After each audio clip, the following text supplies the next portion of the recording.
Good evening, my fellow fanboys. This is I, Nonsilent Bob, hitting you up with another fanboy review. Tonight I saw The Amazing Spider-Man in IMAX 3D for free because my friend Danny had a couple of these nifty tickets. So I got to see that for free from 101X, our awesome alternative rock radio station. I went in expecting nothing, absolutely nothing, and I was very pleasantly surprised. First of all, with our cast. Our cast was stellar. Now, the other three Spider-Man movies all had big casts. Tobey Maguire, Kristen Dunst, you know, uh, Willem Dafoe. All around, these were fun movies. Spider-Man 1, Spider-Man 2, and Spider-Man 3, not so much. Now, these, of course, no longer count because the new Spider-Man movie was a reset. Of course, we all wish that Spider-Man 3 never happened anyway. Anyway,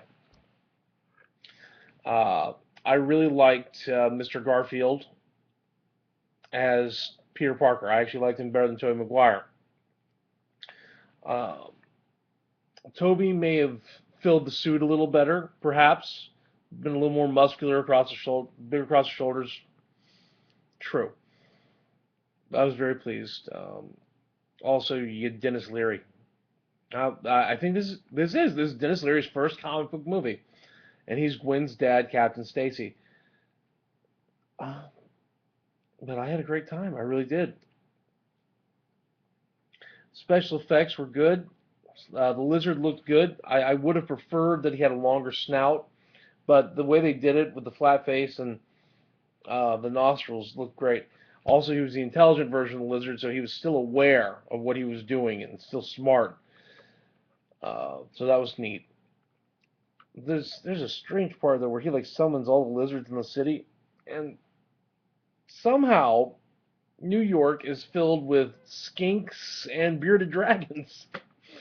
Those are well, skinks are native to the Southwest, and bearded dragons are from Australia. But that's okay. Maybe they were pets loose in the sewers. Uh,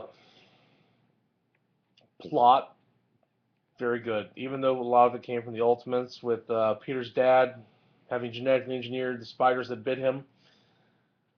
Also, that it was like his destiny to become Spider-Man.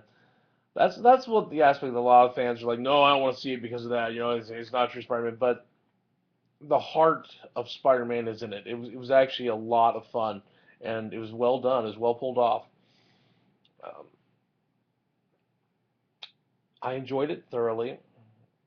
Direction, decent pacing, very good. Acrobatics and special effects, very good. There's some nice heart moments where, the fight with of course, just like in every version, he gets into it with Uncle Ben right before he dies. That's in the comics. I'm not spoiling anything there, folks. If you know about Spider-Man, you know that Uncle Ben and Peter get into a fight before Uncle Ben goes out and dies.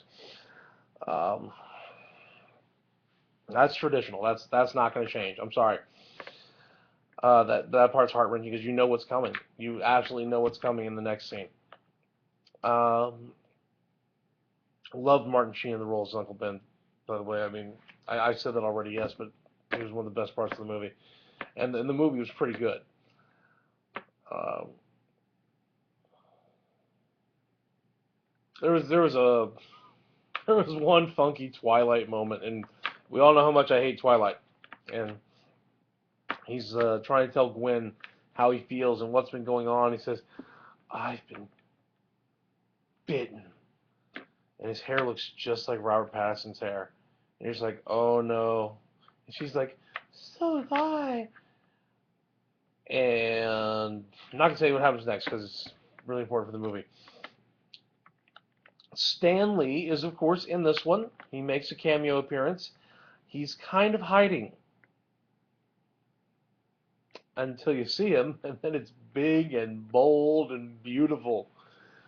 I'm not going to tell you where or when. Just do it. I tell you this, there is a post wrap 2 or 3 minutes after the credits start, before the cast list starts. But that is the only post wrap. There is not a second one like in Wolverine or in the Avengers. There's no scene of Peter eating at some weird Middle Eastern restaurant. Nudge, nudge, wink, wink. It was as far as resets go, it was pretty fantastic. Now I know resets are not always a good thing. With Batman, it was. With Hulk, it was. Punisher, well, one reset was good. The second one, not so much. Also, Planet of the Apes, that last reset, wow. You know, they fixed what Tim Burton did. But yeah, I enjoyed it. Go see it. Go check it out. You hardcore Spider-Man fans out there are going to like a couple little nuances. For instance, you actually see the lizard in his lab coat, True Believers, which every time you see him in the comics, he's never, well, at least not that I've seen him, he's never naked. He's always in the lab coat. Uh, in the trailers, you just see naked lizard, but that's fine. You do see the lab coat, so that's cool. Uh, I really want to see what they do next. Now, you don't really see Norman Osborn in this. They mention him. A lot of the action and the drama sequences take place at Oscorp, but you don't actually see Norman Osborn. And it kind of left him mysterious. Like, who's going to show up to fill Willem Dafoe's shoes? Uh, and I'm looking forward to that. It's going to be a nice surprise. It's like, when Heath Ledger filled in Jack Nicholson's shoes as the Joker. Comic book movie scale, I'm going to give it equal to Iron Man 2. Uh, Not as good as some other comic book movies, better than many. Better than a lot, actually. And it's surpassed its predecessor trilogy in many ways. I'd like to see where this kid goes from here, but I'd really, really, really, really, really like to see them get the rights straight.